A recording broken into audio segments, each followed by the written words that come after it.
By golly, it's amazing. It sounds like something you'd hear on the radio. Presenting the transcription feature. The Lucky Strike program starring Jack Benny with Mary Livingston, Phil Harris, Rochester Dennis Day, and yours truly, Don Wilson. It's 8:30 New York time. Time to wake up, America, and stump the expert. From Hollywood, it's time now for Johnny Dollar. Kraft presents The Great Gildersleeve. And now meet Dick Calmer as Boston Blackie.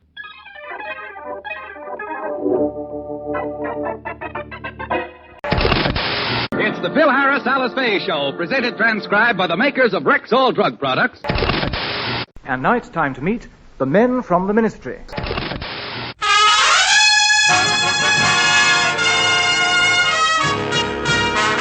The Armed Forces Radio and Television Service presents the Bob Hope Show with Les Brown and his band of renown. And yours truly, Bill Goodwin. And now here he is, Bob Hope.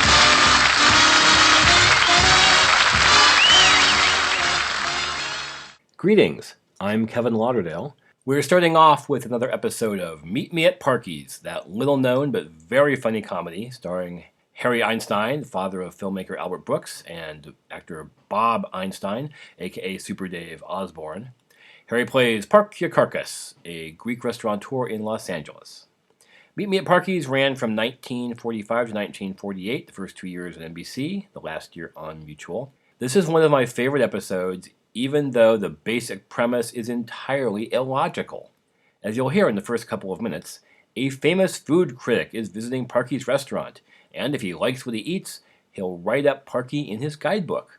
Well, aren't food critics anonymous? Isn't the whole idea that the critic will sample the usual fare and not get something unusual that was prepared especially for them? Well, never mind. There's a lot of laughs.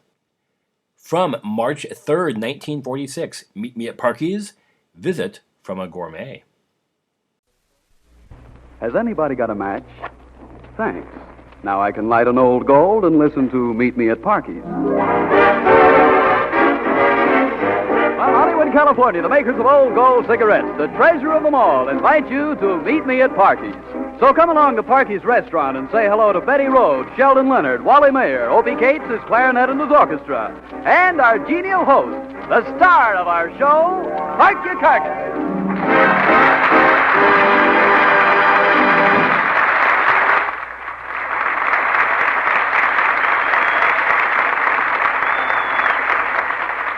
Boy, do I'm got a toothache.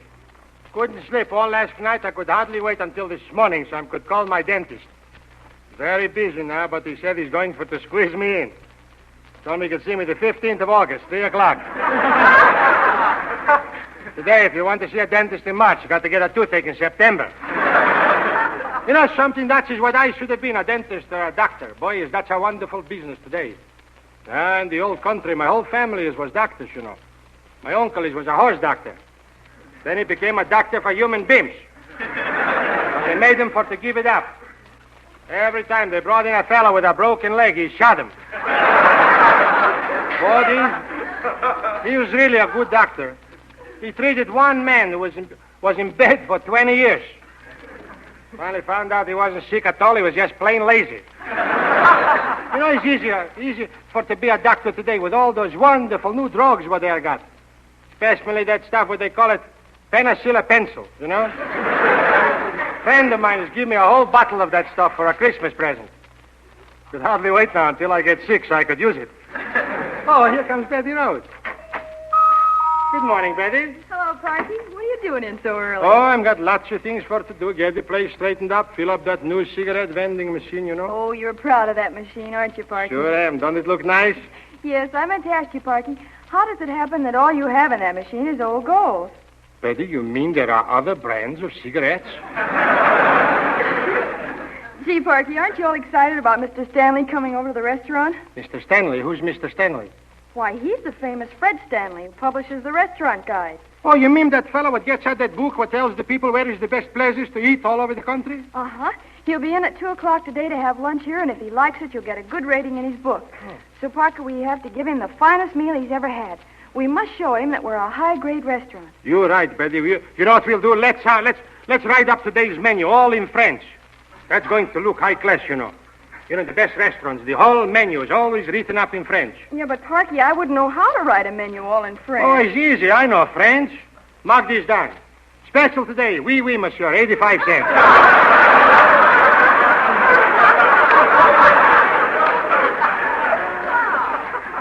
Oui, monsieur. What kind of sense does that make on a menu? Who cares if it makes sense? It's French, isn't it? Parky, you better forget about the French. Haven't you some special recipe that you could make for Mr. Stanley? You know, something out of the ordinary. Something that would impress him.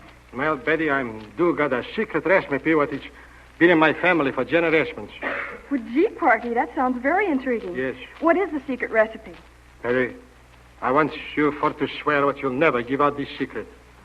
Okay, Parky, I swear. All right. Could anybody hear us? No. This is the secret. All right. You take a slice of ham. Yes. You take 2 eggs and you fry the ham together with the eggs. You see? That's the secret recipe.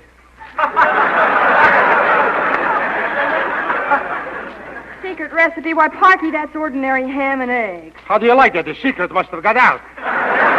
Wait a minute, Betty. Years ago in Greece, my mother is used for to make a dish which it was positively delirious. It was very unusual.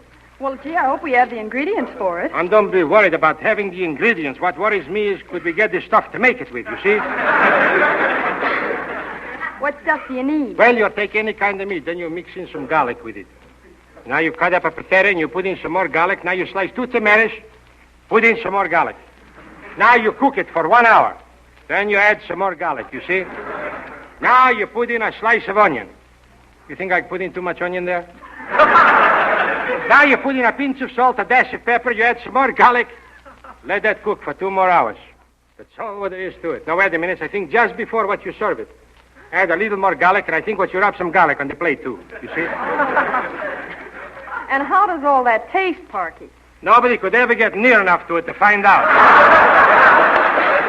But they say it's malicious. Really. Hi, Betty. Hi, Parky. Oh, hello, Opie. Hi, Opie. Say, Opie, Mr. Fred Stanley, the man who publishes the famous restaurant guide's coming here at 2 o'clock, and you know, it'd be a good thing if you had your whole orchestra here so we could impress him. Yeah, Betty, I heard about that Mr. Stanley. He's in town now, isn't he? Hey, wait a minute. You ought to be serious? What, Mr. Stanley is coming over here at 2 o'clock? Why, of course I'm serious, Parky. What do you think I've been talking about for the last 5 minutes? Well, why don't you say so? I was just making lots of jokes. I thought what you was only kidding. So the great Mr. Stanley is coming over here on my... So we got for to give him the finest meal what he never had. Gee, Betty, what could them do? Hey, I got an idea, Parky. Why not I go down to the restaurant on the corner and have him fix up something nice, and then I could bring it back here and we could serve it to Mr. Stanley.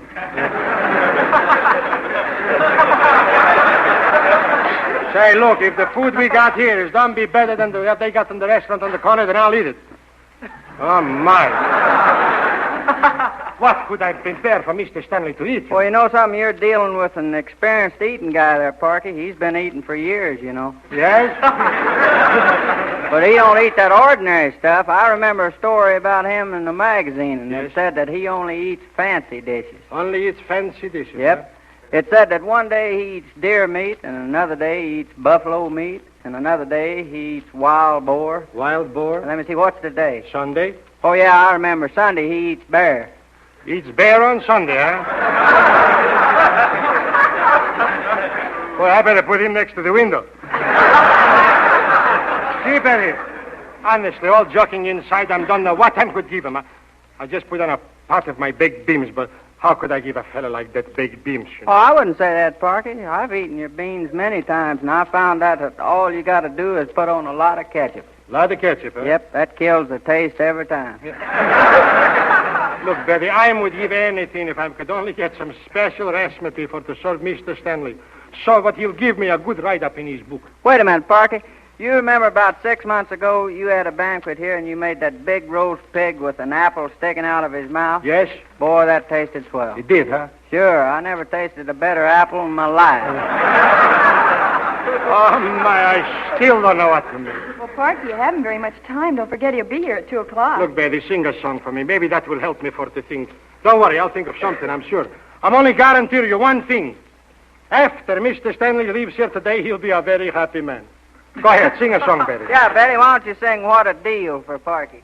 Okay, Opie, I like that song, too. Yeah, I like it, too.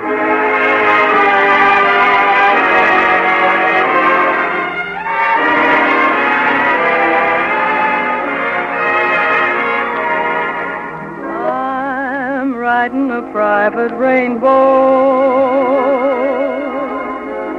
sailing around the sun, having laughs, having fun. You made the wind and rain go. What a deal. Oh, what a deal, what a feeling, wrapping your love around me. Nestling in the night, this is real, this is right. Millions of dreams have found me. What a deal. I was lonely, as only I could be.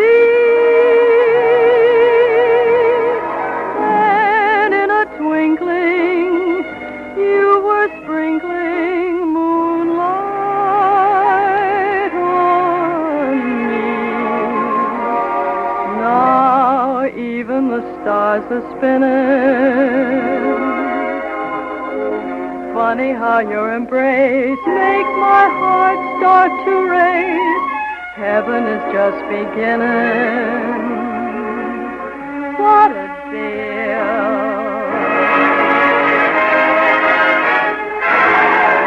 I was lonely as only I could be. Then in a twinkling, you were sprinkling moonlight on me. Now even the stars are spinning. Funny how your embrace makes my heart start to race. Heaven is just beginning. What a wonderful deal.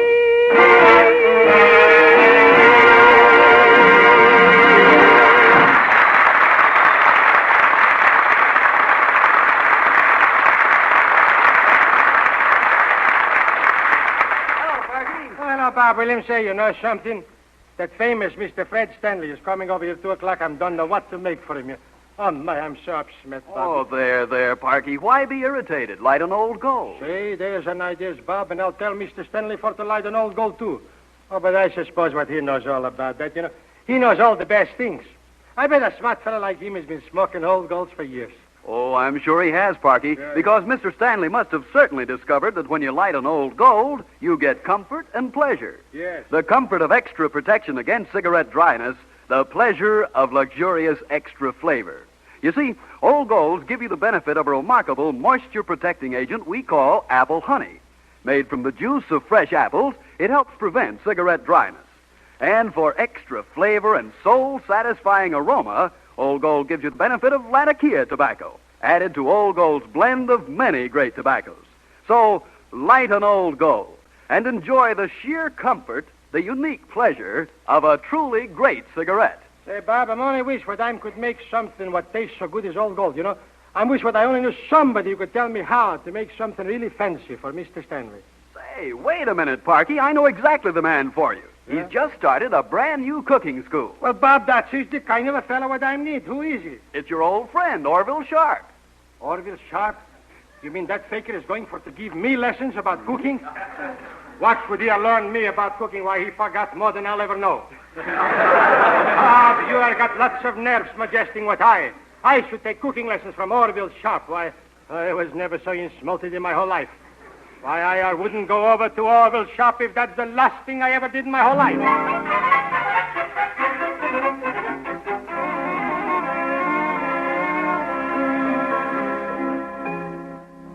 Well, here's the place, Orville Sharpe's cooking school. If you don't know how to cook, take my course and get fed up. Well, I'll go in. Well, hello, Mr. Parky. Oh, hello, Mr. Sharpe. Welcome to my cooking school. Thanks. What's cooking? Nothing's cooking. It always smells like this in here. Hey, Bob Williams tells me that you're expecting the famous Fred Stanley over at your restaurant. Am I correct? Yes, you're correct. Now, it's important to make a good impression on him. You realize that, don't you? No, yes, I realize that, I think. That's what I come in here, Mr. Sharpe. I'm thinking what if you such an expert on cooking, you could tell me a nice dish what I'm good serving in. Hey, buddy, you couldn't have come to a better place. No? You know, cooking with lots of people is just haphazard. Haphazard? Yeah, but not with me. Oh, brother, I got cooking down to a sinus. You got it down to a sinus? Why, abso. Now, you know, Mr. Sharpe, I didn't realize what you know anything about cooking, really. You didn't? No. My friend and I've been cooking for years. You should be well done by now. Now, look, Mr. Sharpe, you see, I don't got much time. You see, Mr. Stanley's going to be in my places in about an hour. You could please give me a couple, 2, 3 suggestions what I could serve him. Why, say. You know, all the movie stars in the country come to me for advice on cooking. The movie stars? Of course. Of course? Why, sure, I can show you a lot of testimonials. What movie stars gave you testimonials? Why, Claudette Camembert, Robert Donut, Alan Ladd, Carmen Meringue, Conrad Sable, Henry Flounder, Basil Meatbone. Brother, you know you take a lot of names like that. You know what you got? Yeah, Catherine Hepburn.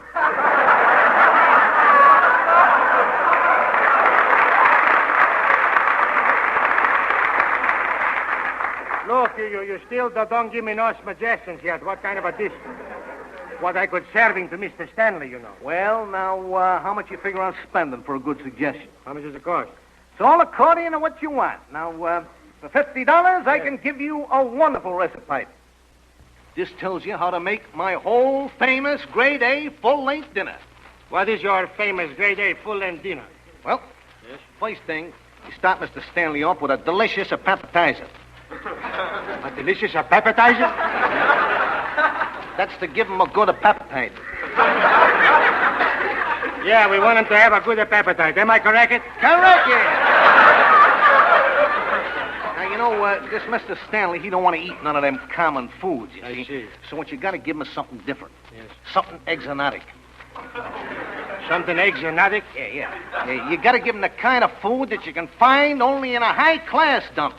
That's right, Mr. Sharpe. I want him for to know that I'm running a high-class dump. Correct. Now, the first thing you serve him comes under the heading of horses' dovers.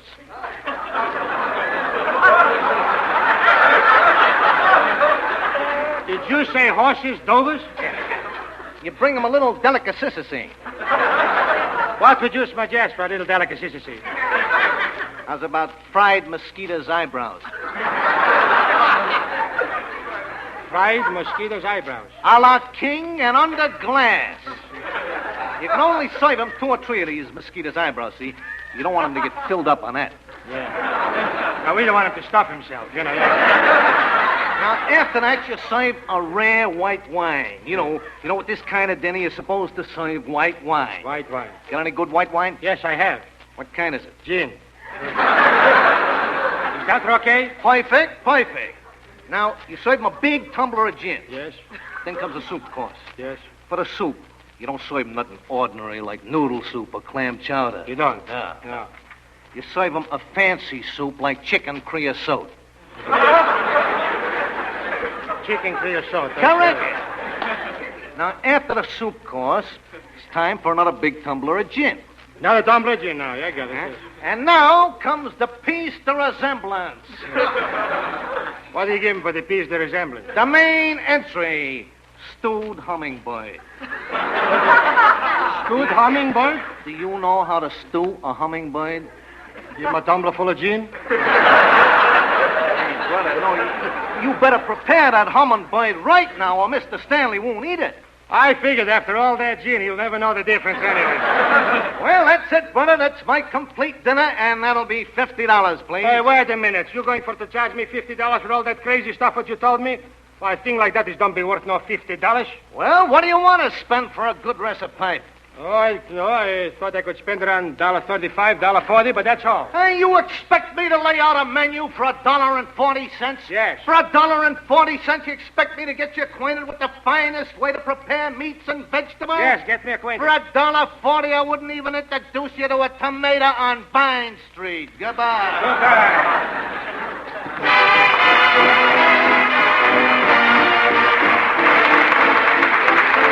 Obie Cates, his clarinet and his orchestra play One More Dream.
Every day, people ask us why it is that they seem to get more enjoyment from an old gold than is normally expected from a cigarette. There's a reason for that, folks. It's because old gold actually does more to give you more. In old golds, you get more than a blend of the world's choicest tobaccos. You get an added detail, Latakia tobacco, for extra flavor and bouquet. And in old gold, you get more than the ordinary moistening agent. You get the special humectant apple honey, which helps prevent cigarette dryness. Why, even the paper on old golds adds a special luxury to your smoking enjoyment, for it's made from virgin pure flax, converted into snow-white, smooth, even-burning cigarette paper. So ask for old golds at your tobacco counter. Look for them in the cigarette vending machines.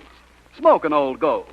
Then see exactly what we mean when we say, to get more out of your smoking, enjoy the cigarette that does more to give you more, old gold.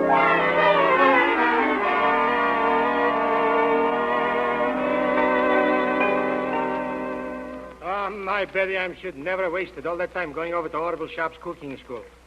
Say, Betty, what kind of a fancy dish could I prepare for Mr. Stanley? This is my big chance. I don't want her to lose it. Well, look, Parky, why don't you forget about fancy dishes? You have a fine reputation for delicious foods, and you made it by serving good, wholesome, simple dishes. Why, people come from miles around just to eat your beef stew.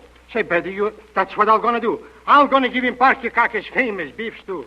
Tell you the truth, I got some cooking on the stove right now, and Mr. Stanley is we're going to get exactly what all the customers gets here.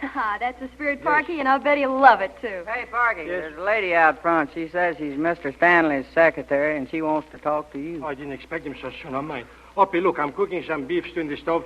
You'll find some meat in the kitchen. Would you be so kindly just drop that meat in the beef stew and mix it up? I'll go over and talk to the lady. Okay, go on, Parky. I'll put the meat in. Thank you. How do you do, lady? How do you do? I am Mr. Fred Stanley's secretary. Yes. Mr. Stanley is waiting outside in the car. Yes, we was expecting you. Why don't he come in? Oh, before he ever enters any restaurant, I always go in first to see that the room temperature is just right. I see. Well, is the temperature okay in here? Well, the Fahrenheit seems to be at the proper level, but the humidity is 2 degrees off. What do you know, 2 degrees Yes. off? It is a bit stuffy, but Mr. Stanley is feeling adventurous today, and perhaps he'll chance it. Oh, lady, I would appreciate it so much if he would only chance it. Very good. Now, if you'll pardon me, I shall signal to Mr. Stanley that it's safe for him to come in now. Thank you. See, but I'm so nervous. I wonder if we're doing the right thing to giving plain beef stew to a fancy fella like Mr. Stanley. Oh, now, don't worry, Parky. Oh, quiet. Here he comes. Oh, how do you do, Mr. Stanley? This is a great honor for to have you come to my restaurant. My name is PARKY'S. How do you do? You may escort me to my table. Yes, Mr. Stanley, you sit right over here. Thank you. You're welcome. Now, your menu, please. Mr. Stanley, you see, the reason I don't put no menu on the table, I thought what I would like for to serve you the specialty of my restaurant, beef stew. Beef stew? Yes. You dare serve the great Mr. Stanley such a plebeian dish as beef stew? Here, Hortense. Hold your tongue, dear. Beef stew is a bully suggestion, Mr. PARKY'S. Yes, I haven't had beef stew in years. Oh, you like beef stew, huh? Like it? Yes. I adore it. And please hurry it along. I'm quite famished. Oh, sure. Pardon you. I'll go in the kitchen. I'll bring it to you right away. Thank you. I say, Hortense, Mr. PARKY'S has a very clean place here, hasn't he? Yes, Mr. Stanley, but beef stew. I know, Hortense, but I just feel devilish today. Oh, here it comes now, and it's piping hot, too, just the way I like it. Well, here's your beef stew, Mr. Stanley. Oh, thank you, thank you. My, what a delightfully savory aroma. Yes, and it smells good, too. I say, do you mind if I hop right in it? No, go right ahead. Hop right in it. It's all right. I'll be back in a minute. Say, Betty. Yes, Parky? Look how he's enjoying that beef stew. I've never seen nobody eat so fast or enjoying it so much. And I was worried about what to give him. Oh, Parky, Mr. Stanley's motioning for you to come over. Oh, yes, I wonder what he wants. I say there, Mr. PARKY'S. Yes? Mr. PARKY'S, I have eaten all over the world in the very finest of restaurants. Yes. And may I say that nowhere have I tasted a dish comparable to your delicious beef stew. Oh, Mr. Stanley, thank you very much. And now, my dear sir, I'm going to pay you the greatest compliment I've ever paid any chef. Yes? I'm going to ask for a second helping. Second helping? Oh, my. You enjoyed it so much, huh? Enjoyed it? Yummy. Oh, Mr. Stanley, that makes me feel so good. That's wonderful. I'll go in the kitchen. I'll bring you some more right away. Uppy, what do you think Mr. Stanley wants a second helping of the beef stew? He loves it. Uppy, you could take part of this credit for this too, you know. Yes, sir, you helped me for to cook that beef stew. Oh, I didn't do nothing, Yes, Parky. you did. I just did what you told me. I dumped in that meat out of this can that was up there on the shelf. I know, but if it wasn't for you... Hey, wait a minute. You dumped in the meat what was in this can? Yeah. Uppy, this is dog food. Oh, my. You put dog food in the beef stew. Uppy, what did you do to me? I better go see how Mr. Stanley is feeling. Oh, Mr. Stanley, you feel all right? Feel all right? Why, I never felt better in my life. But where's my beef stew? Well, you see, I'm sorry, but we don't got no more beef stew. Oh, I'm so disappointed. My mouth was just watering for a second helping of PARKY'S famous beef stew. Yes. I never knew that beef stew could taste like that. Mr. Stanley, are you sure what you feel all right? Why, I feel fine. Yes? And you just wait until you read the wonderful things I say about you and your restaurant in the next issue of my book. You mean what you're going for to say good things about me? Good things? Yes? I've just jotted down a few notes here. Let me read what I intend to say. Yes, go right ahead. Quote. Yes. After tasting PARKY'S famous beef stew, yes, all I can say is... Yes.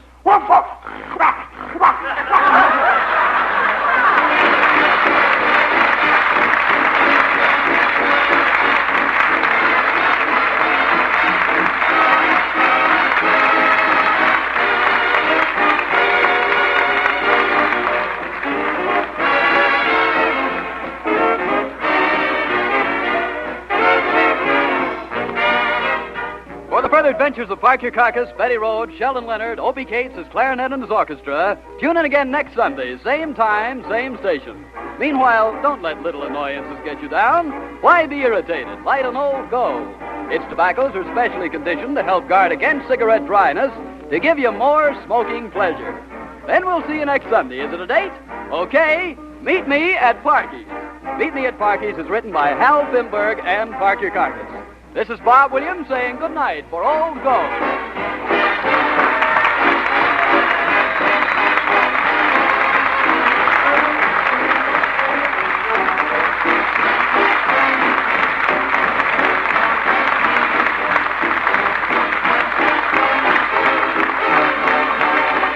NBC, the National Broadcasting Company. There's many, many years of Groucho Marx's You Bet Your Life on file in the archives. I was so glad to find this episode because, as you're about to hear, one of the contestants is a real Los Angeles area Greek restaurateur. I love this guy. He plugs his business like nobody's business. Not just the name and the address, but the phone number. This episode is a little staticky. I wish I could find a cleaner copy, but I couldn't turn down a chance to feature the real Parky Carcass. Plus, I really enjoy some of the stories the ladies in this episode tell. Culture notes, to get rolled is to get mugged. A brief note about Puerto Rico.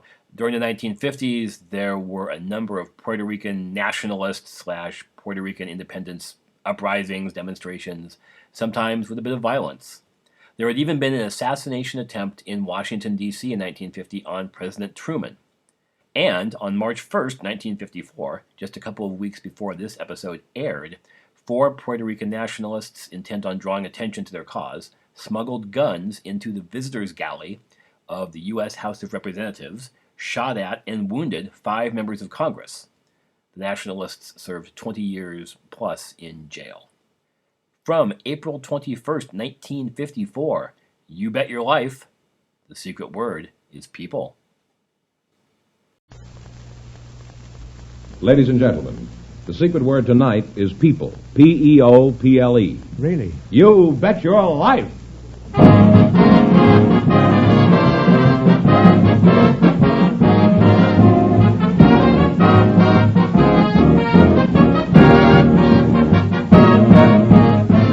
It's Groucho Marx in You Bet Your Life, the comedy quiz series produced and transcribed from Hollywood and brought to you with more than 3,000 DeSoto Plymouth dealers. The dealers who have on display the outstanding DeSoto Automatic with fully automatic power flight transmission and the all-new Plymouth, your best buy in the low-priced field. And now, here he is, the one, the only... That's me.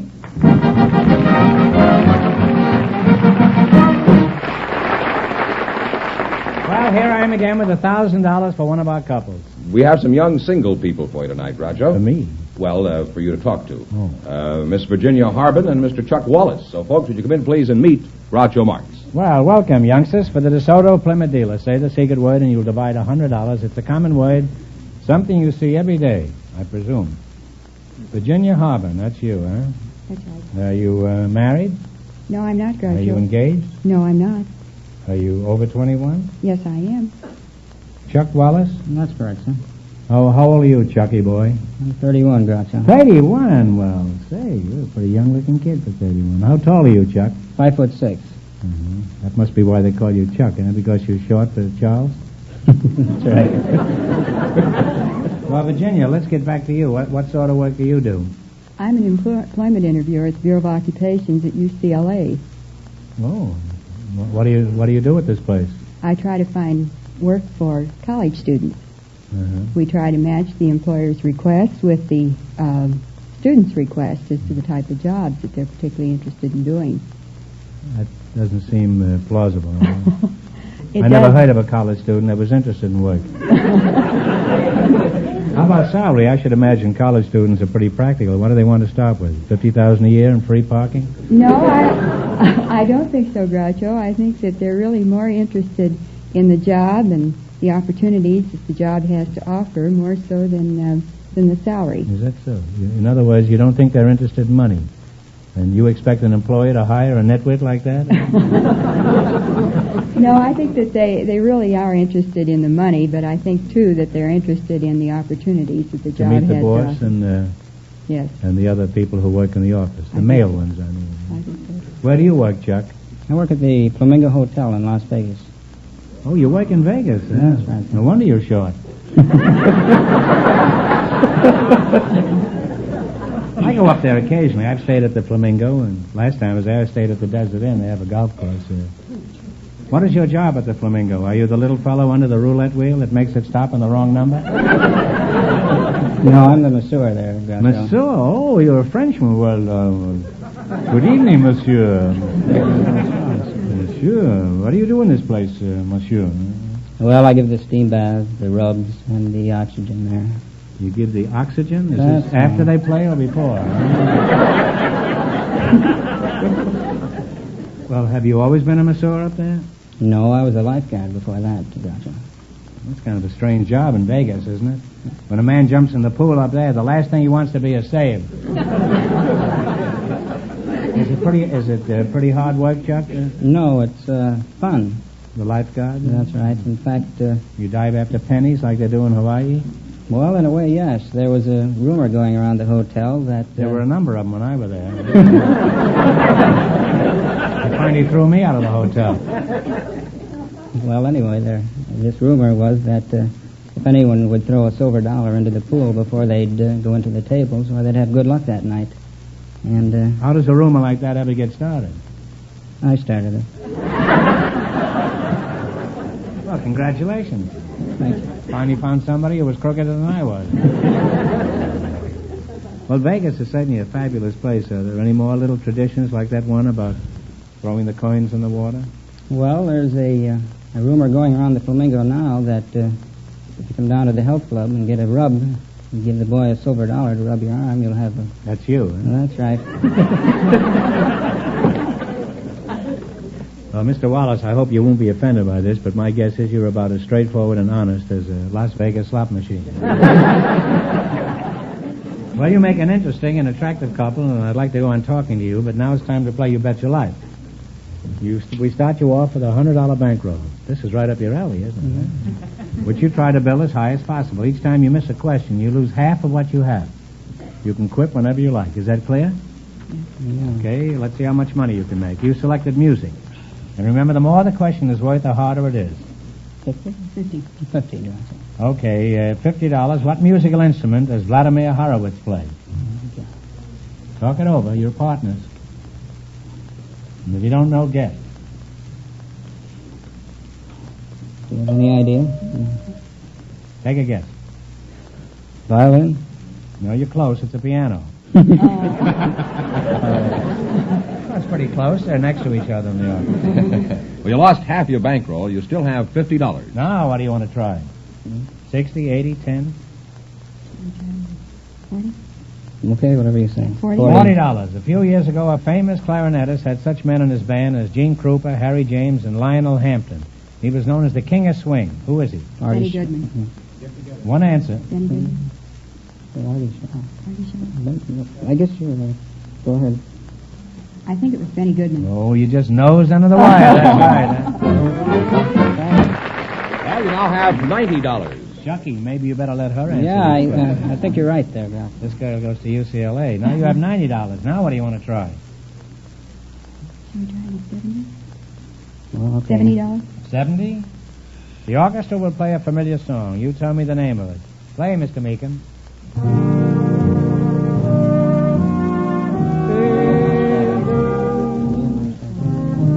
Me and My Shadow. Me and My Shadow is right. You've now climbed to $160. Shall we try the 90? The 90 is right off the boat. We just got it in today. Good. You going to try the 90? 90. The orchestra will play a song by Cole Porter. You identify it. Jack? One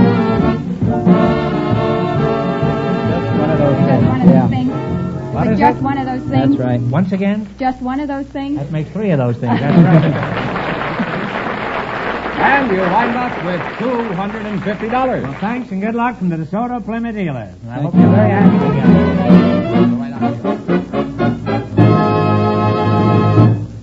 George, it's time for a commercial. Not just any commercial, but the one about that beautiful, tremendous new DeSoto Coronado. So say something. Well, I don't have to, Groucho, because this car speaks for itself. It's a real honey. Sleek, glamorous, and new.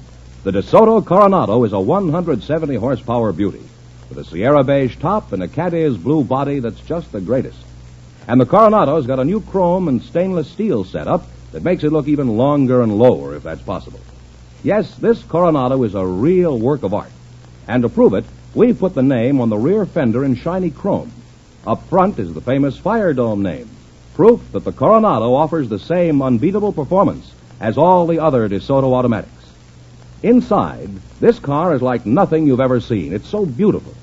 The cream seat bolsters are the finest top-grain leathers, a perfect blend with the pale blue of the weave pattern corded nylon upholstery. George, that car is so lovely. I wonder if it's doing anything after the show. Well, Groucho, I hope it has a date. A date with a lot of those nice people out there. A date at their DeSoto Plymouth dealer showroom to see for themselves that the beautiful DeSoto Coronado is another proof that DeSoto puts you ahead automatically. Remember, the dealer who sells the stunning DeSoto automatic also sells the high-style Plymouth.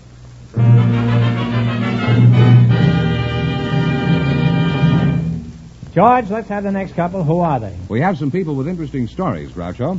Mrs. Tommy Lewis and Mr. Peter George Stathis, would you come in, please, and meet Groucho Marx?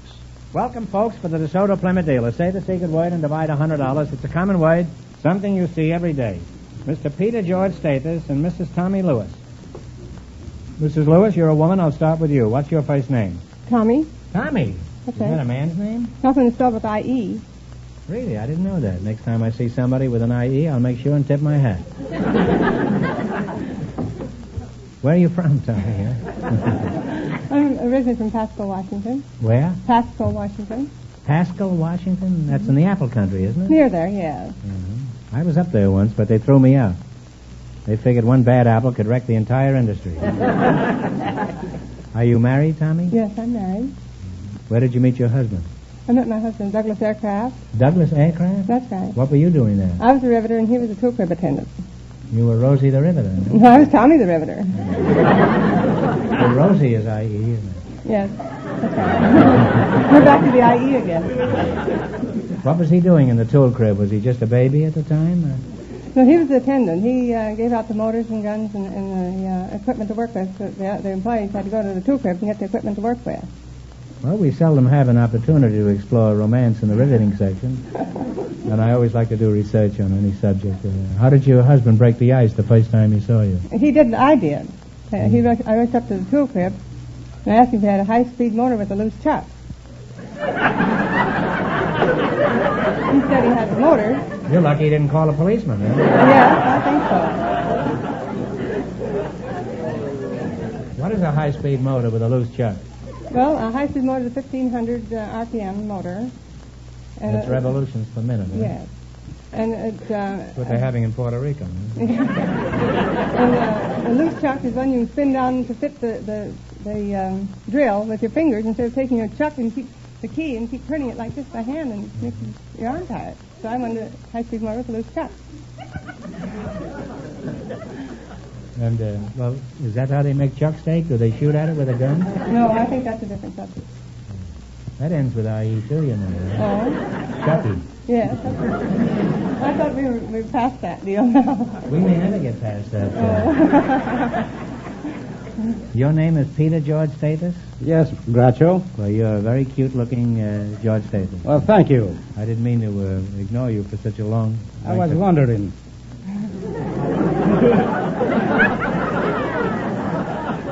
I wasn't really ignoring you. I was merely occupied with a ricochet romance. Can you sing that song, Tommy? No, I don't sing. I play on the black notes and play on the white notes, but I always sing in the crack. Well, I have no answer for that. What sort of work do you do, Peter? I'm a restaurateur. A restaurateur, huh? Yes, sir. Really? I've been arrested many a time. Do you have frog's legs? Yes, sir. Let's see them, huh? That would be.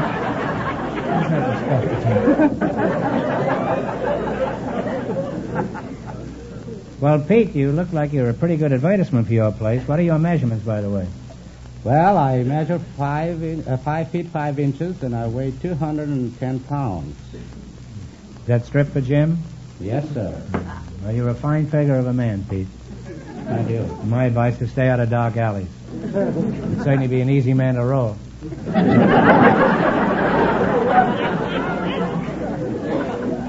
Where are you from, Peter? Originally, I mean. I was born in Greece, in the island of Kythera. Kythera, huh? How is it so many Greeks are good restaurant operators? Is it just a coincidence, or because they happen to be experts on Greece? Well, Groucho is like this. That's an old joke, you know. Every Greek boy is born with a spattle and a spoon on his hand. A spattle? What kind? A whiskey spattle? No. It's the one that you stir a stew or a soup or anything that you want to make in a deep casserole. Well, let's talk about your place, Pete. Where is it? Well, my place is located at 701 East Ocean Boulevard in Long Beach. No. The Seafood Grotto. And if you really want to enjoy the finest seafood, you better come down or call. Long Beach is 76748, and you'll have the finest seafood you ever had any place. Well, I'll give you a ring. Suppose a halibut answers. Do I hang up? How do you feel about seafood, Tommy? I don't like it. Fish tastes too much like fish. Fine partner I have. Why I choose you. Well, my advice is, after that, don't eat at Pete's place, huh? You're liable to get a Mickey in your mackerel. Well, you're a very entertaining couple, and it's been real nice talking to you two. And now let's play You Bet Your Life. In the race for the $1,000, the first couple won $250, and the secret word is people.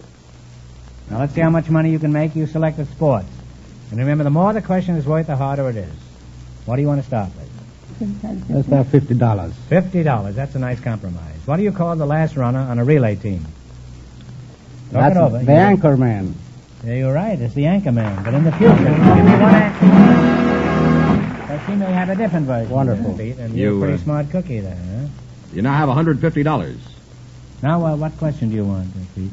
Let me have it. Well, you can have an 80, a 10, a 100, 30, anything. 60. Let's advance it 10 more. Okay. Is that all right with you, Tom? Is that all right, Tommy? What do you call the area a football player aims for when he tries to kick the ball out of bounds near the goal line? One answer now. Oh, no. That's a coffin corner. That is right. It's the coffin corner. Your bankroll is now $210. Now you can quit or you can go ahead. Let's take a chance. What do you want? What question? $70. $70. What do you call the basic rules and provisions of modern boxing? The rules of Love's-Bury rules is something of that type. The Queensberry rules. That's right, it's the Queensberry. The markers of Queensberry rules. Well, you were fighting with it. We had to give it to you. And you now have $280. Are you a gambler? Well, let's gamble on it. Okay. Big one or a little one? 80. Let's have $80. $80. How many players on an ice hockey team? On an ice hockey team? 5. No, 6. Too bad. Well, you've lost half your bankroll. You wind up with $140. Well, thanks and good luck from the DeSoto Plymouth dealer. Sorry you didn't win. Thank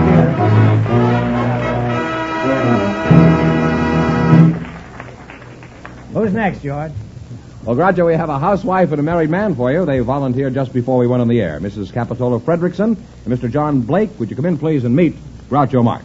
Welcome, folks, for the DeSoto Plymouth dealer. Say the secret word and divide $100. It's a common word, something you always have with you. You're John Blake, eh? It's spelled right. J-O-N. Why is that? Did somebody knock the H out of you? No, Groucho. It's just a contraction of the early English Jonathan. Oh, I see. Where are you from, Jonathan? The Washington Heights section of New York City. Oh, really? I used to live up there in Washington. 165th Street and Amsterdam, around there. How old are you? It was about 100 years ago. I'm 27, Groucho. 27. Well, you're a fine-looking lad. Mrs. Capitola Fredrickson, huh? Fredrickson. That's you. Where are you from? Well, I was born on an Indian reservation in Red Lake, Minnesota. Oh, really? Yes, sir. You're not wearing your feathers tonight, huh? What tribe are you from? I'm from the Chippewa tribe. Chippewa? Yes. Is that your Indian name, Capitola? No, that isn't an Indian name, Groucho. My Indian name is Celine Janat Ozawandib Dabasanakudo Kinu. I don't know, but I'd be willing to try.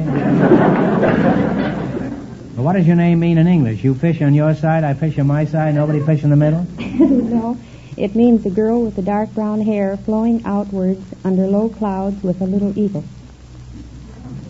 That's not easy either.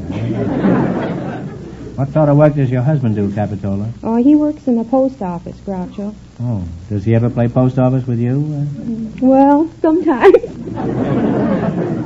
What does he do in the post office? Well, he calls himself a postmaster? No, post office mortician. Because he works he works in the dead letter department. That's his little joke, huh? Yes. While he's clowning around the post office, the mail order electric belt I sent for to give me the strength of Hercules is rotting in the basement. Come to cut out those jokes. Where did you meet your husband? Well, he came up to Minnesota on a duck hunting trip one time, and he lost his hunting license. So he... You were a decoy? No. Well, I was in an Indian pageant at that time, so he spent his evenings watching this pageant and flirting with me and saying fancy things. And, like what? Oh, how you doing, kid? What you doing tonight? How about a date?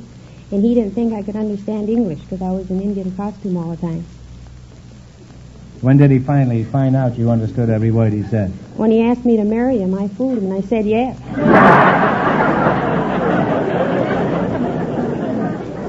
That's one question a woman can understand in 68 different languages.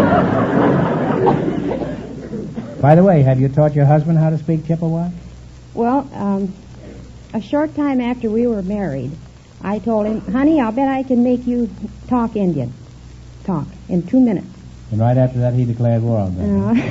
He said, how? I said, see, I made you talk Indian already. You certainly have a variety of little jokes in your family. You know, I was up in Montana last summer, Blackfeet Reservation up there. I was up there. They were shooting a Western picture, some friends of mine. I went up to watch them. Had this big museum up there, this Indian museum, and I went in. Of course, I had my little girl with me, and I was interested, and she was. And we went there. There was a couple of dozen Indians in there looking at this exhibit, this Indian exhibit. They had moccasins there, and a canoe, and all kinds of blankets and things that they carry, the papooses, and these Indians were standing there, and they were fascinated by this stuff. Most of them had never seen any of these things. And I had been in a Western picture with a lot of Indians in one of our movies, and I was explaining to the Indians what all these things were for. It's really an incongruity to have me standing there from New York City explaining to the Indians about their own paraphernalia. There's no joke to this, but I thought it was a kind of an interesting piece of Americana. Now, John, occasionally I like to sound people out on their hobbies. Do you have any particular ones that we could discuss? Yes, I do, Groucho, but... What do you do? What is it? I paint with salt and pepper. You paint with... What do you mean you paint with salt? What do you paint, steaks? No, Groucho. I paint portraits of pretty girls, landscapes, and so forth. You know. Now, this is modern art. You have to take it with a grain of salt. Have you sold any of these salt and pepper pictures? Yes, quite a number, Groucho. As a matter of fact, a few of them are in some of the finest bars in Hollywood. Well, so have I been, but I can't paint. Well, how much do you get for these? I asked $500 a picture, Groucho. No, you haven't answered my question, John. Oh, well... So how much do you get? I asked $500, but I got $30 for my last. Now we're getting down to basic facts here. Yeah. What kind of work do you do, John? I'm a window cleaner, Groucho. A window cleaner? Is that so? Oh, yes. What kind of windows do you clean? Dirty ones. That's a pretty good joke. I'm just surrounded by feeble jokes here tonight. Now, I'll bet $5 that I can teach you to talk Indian in less than 2 minutes, okay? I'll bet you can't. No, you weren't supposed to say that. You were supposed to say how. Okay, here's your $5. You're getting too sharp for the old quizmaster. Well, it's been fun talking to you two, but I'm sure you'd rather win some money. So let's play You Bet Your Life. In the race for the $1,000, our first couple, Chuck Wallace and his partner, are still leading with $250. Let's see how much money you can make. You selected movie quiz. And remember, the more the question is worth, the harder it is. What do you want to start with, and one answer between? 70. 70? What is Henry King's job in the making of a movie? He's a director. That's right, he's a director. That's right. Your bankroll now contains $170. You want to quit? You want to go ahead? I want to go ahead. Okay. I do, too. All right. What do you want to try? Let's play 80. 80? 80, yes, fine. All right, who won the Academy Award for her portrayal of the title role in Kitty Foyle? Ginger Rogers. Yes. Ginger Rogers is right. You now have $250. We'll try the 90. 90. Have you consulted this Yes. with Yes. John over here? Virginia Mayo's husband is also in pictures. What is his name? Michael O'Shea. Michael O'Shea is right. Your bankroll now contains $340. Here's your last chance to be the other couples. What do you want to go for? Well, 100. You're betting 100. 100. Who won the Academy Award in 1946 as the best supporting actor in the picture Best Years of Our Lives? It was his only movie role. Oh, the anti. Yes, it was Harold. He's the amputee, the veteran, the veterans organization now, the disabled American veterans. Harold Kirby. No. I'm afraid I don't know the last. The name is Harold Russell. You didn't guess the name. I'm sorry. Good. How much did they win? And you wind up with $170. Well, that's not too bad. Thanks, and good luck from the DeSoto Plymouth Thank you. dealers. Sorry you didn't win it.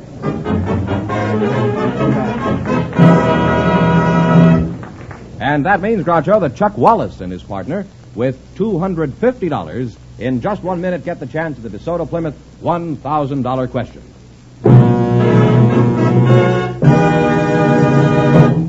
And here's the winning couple, Groucho, Chuck Wallace and his partner, all set for the DeSoto Plymouth $1,000 question. Here we go for $1,000. I'll give you 15 seconds to decide on a single answer between you. Think carefully and please no help from the audience. In the year 1215, the Confederated Barons of England forced King John to sign one of the great documents of human liberties, the Magna Carta. For $1,000, where in England was this document signed? This is something you learned in school. Now talk it over.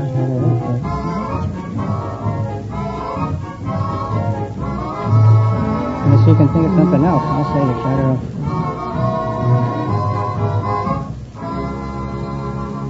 What is the answer you two have decided upon? Charter Oak? No, it's Runnymede, England. So that means the big question next week will be worth $1,500. Well, they lost the big money, but how much they win the quiz, George? They won $250 in the quiz. Well, congratulations, and thanks to both of you and to all of our contestants on the show tonight.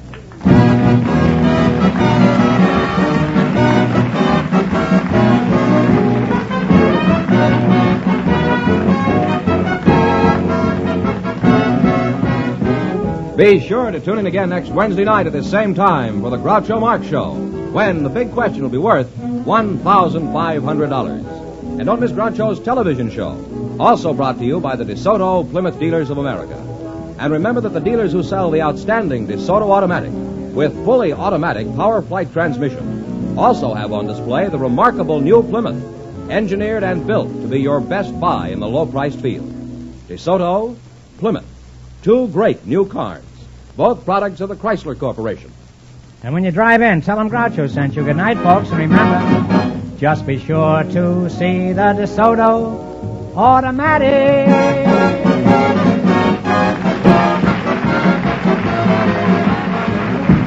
Folks, here's a reminder from the National Safety Council. Caution, control, and courtesy are the ingredients that add up to traffic safety.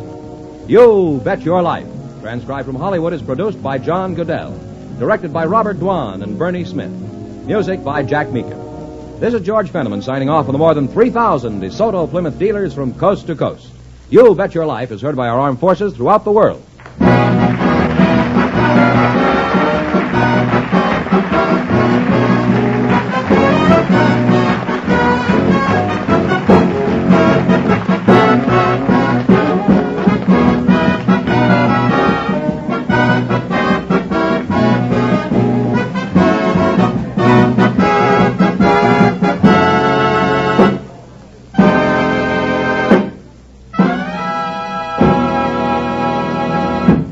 That's your old-time radio fix for this week. I hope you enjoyed yourselves. Be sure to subscribe to The Chronic Rift on iTunes or visit us frequently at chronicrift.com.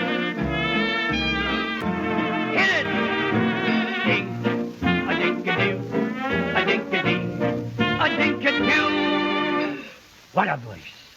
What a voice. Simply means ink. A dink-a-doo. A dink-a-dee. Good night, folks. Signing off.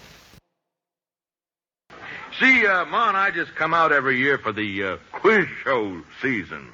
The quiz show season? Yeah, we spend a month out here, get on all the quiz shows from Hollywood. March we spend in New York, hit all quiz shows there, you know. Usually spend spring in Chicago, pick up what we can.